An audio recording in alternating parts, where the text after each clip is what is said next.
Alors la poudre.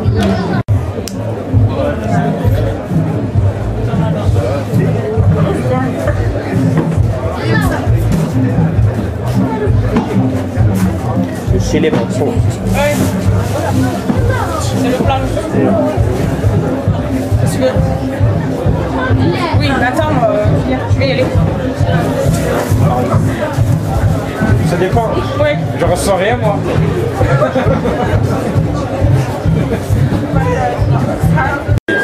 Alors le Moringa oleifera est un arbre feuille qui permet de lutter contre la malnutrition et la déforestation dans les zones arides et semi-arides. Le Moringa est pour l'alimentation humaine, en feuilles fraîches, en feuilles sèches. Pour l'alimentation animale, c'est un excellent fourrage. On le trouve dans toutes les zones, toutes les zones arides. On peut le planter à partir de 100-120 mm de précipitations annuelles. Et avec un petit peu d'irrigation, ça permet de faire de nombreuses récoltes, de 15 à 18 par an. C'est un excellent fourrage pour les bêtes qui apporte énormément de protéines, ce qu'on trouve peu dans les pays comme ici au Maroc.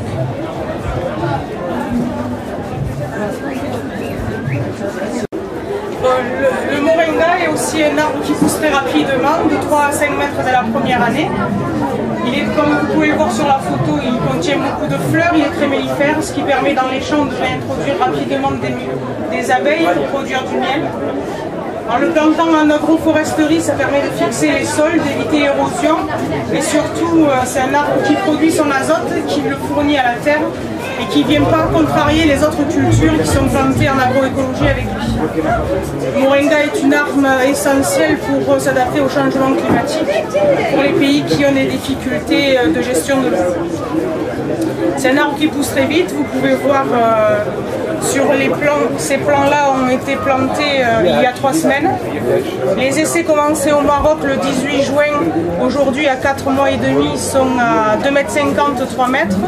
Ils sont en fleurs depuis mi-août et ils commencent à produire leur première pousse. Les essais qu'on vient de commencer sont assez prometteurs pour la suite dans la protection des oasis. 10 mètres. 10 mètres. Et pour les jardins de la maison, on peut le planter dans la maison et le consommer sans aucun souci. Ouais. C'est intéressant, comme ça. Oui, voilà. Là, c'est un jardin familial en fait. On le met sur les bordures de clôture pour protéger la haie. On le conduit, on laisse monter avec les fleurs. Vous voyez les gousses qui peuvent se consommer, les gousses vertes se consommer comme de la courgette. Et après on les laisse sécher pour récupérer la graine et fabriquer de l'huile à partir de la graine. Parce que la graine contient 42% d'huile, 73% d'acide oléique.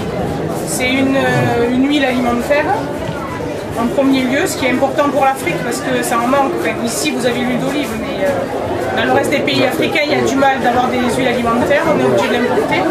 Et c'est une huile aussi cosmétique puisque en fait elle contient beaucoup d'antioxydants et de vitamine E.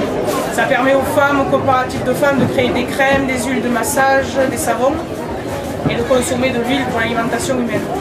C'est le même rôle de l'arbre argan. Voilà, c'est un peu, oui, ça peut se comparer à l'argan. Oui. Voilà.